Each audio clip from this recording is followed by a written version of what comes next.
ಇವೇ ನೋಡಿ ವಿಶ್ವದ ಅತಿ ಚಿಕ್ಕದಾದಂತಹ ಹಸುಗಳು. ಇವಕ್ಕೆ ಪುಂಗನೂರು ಹಸು ಅಂತ ಹೇಳ್ಬಿಟ್ಟು ಹೆಸರು. ಒಂದು ಹಸುಗೆ 2 ರಿಂದ 3 ಲಕ್ಷ ರೂಪಾಯಿ ಆಗುತ್ತೆ. ಇವುಗಳು ಹುಟ್ಟಿದಾಗ ಜಸ್ಟ್ 10 kg ಇರುತ್ತೆ. ಆಮೇಲೆ ಹೋಗ್ತಾ ಹೋಗ್ತಾ 115 ರಿಂದ 200 kg ವರೆಗೂ ಕೂಡ ಬೆಳೆಯುತ್ತೆ. ಈ ಹಸುಗಳನ್ನ ಸಾಕು ಪ್ರಾಣಿಗಳಾಗಿ ಮನೆಯಲ್ಲೇ ಸಾಕಬಹುದು. ಕೈಯಲ್ಲಿ ಎತ್ಕೊಂಡು ಕಾರಲ್ಲಿ ಹತ್ತಿಸ್ಕೊಂಡು ಕೂಡ ಎಲ್ಲಾದ್ರೂ ಕರ್ಕೊಂಡು ಹೋಗ್ಬೋದು. ಇವು ಆಂಧ್ರ ಪ್ರದೇಶದ ಚಿತ್ತೂರು ಜಿಲ್ಲೆಯಲ್ಲಿ ಹುಟ್ಕೊಂಡಿರುವಂತಹ ಅಪರೂಪದ ತಳಿ. ಪ್ರಧಾನಿ ನರೇಂದ್ರ ಮೋದಿ ಅವರ ನಿವಾಸದಲ್ಲೂ ಕೂಡ ಈ ಮುದ್ದಾದ ಹಸುಗಳಿವೆ.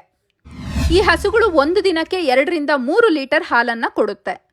ಸರಾಸರಿ 70 ರಿಂದ 90 ಸೆಂಟಿಮೀಟರ್ ಎತ್ತರ ಅಷ್ಟೇ ಇವು ಬೆಳೆಯೋದು. ಇದರ ಹಾಲು ತುಂಬಾ ಗಟ್ಟಿ ಇರುತ್ತೆ. ನಾರ್ಮಲ್ ಹಾಲಲ್ಲಿ 4% ಫ್ಯಾಟ್ ಇದ್ರೆ ಈ ಹಾಲಲ್ಲಿ 8% ಫ್ಯಾಟ್ ಇರುತ್ತೆ. ಕೆಲ ಶ್ರೀಮಂತರ ಮನೆಗಳಲ್ಲಿ ಈ ಹಸುಗಳನ್ನ ಮನೆಯಲ್ಲಿ ಇಟ್ಕೊಂಡು ಪೂಜೆ ಮಾಡ್ತಾರೆ. ಯಾಕೆ ಅಂತಂದ್ರೆ ಈ ಹಸುಗಳಲ್ಲಿ ಮಹಾಲಕ್ಷ್ಮಿ ನೆಲೆಸಿದಾಳೆ ಅಂತ ಹೇಳಿ ಕೆಲವರು ನಂಬುತ್ತಾರೆ. ತಿರುಪತಿ ತಿಮ್ಮಪ್ಪನ ದೇವಸ್ಥಾನ ಸೇರಿದಂತೆ ಇನ್ನ ಕೆಲ ದೇವಸ್ಥಾನದಲ್ಲಿ ಇದೇ ಹಸುವಿನ ಹಾಲನ್ನ ಅಭಿಷೇಕಕ್ಕೆ ಅಂತ ಹೇಳ್ಬಿಟ್ಟು ಬಳಕೆ ಮಾಡ್ತಾರೆ. ಈ ಹಸುಗಳು ಬಿಳಿ ಮತ್ತೆ ತಿಳಿ ಬೂದು ಬಣ್ಣದಲ್ಲಿ ಕಂಡು ಬರುತ್ತೆ. ಈ ಹಾಲಲ್ಲಿ ಔಷಧೀಯ ಗುಣಗಳಿವೆ. ಸೊ ಚಿನ್ನದ ಹಾಲನ್ನ ನೀಡುವಂತಹ ಹಸು ಅಂತ ಹೇಳ್ಬಿಟ್ಟು ಈ ಹಸುವನ್ನ ಕರೀತಾರೆ.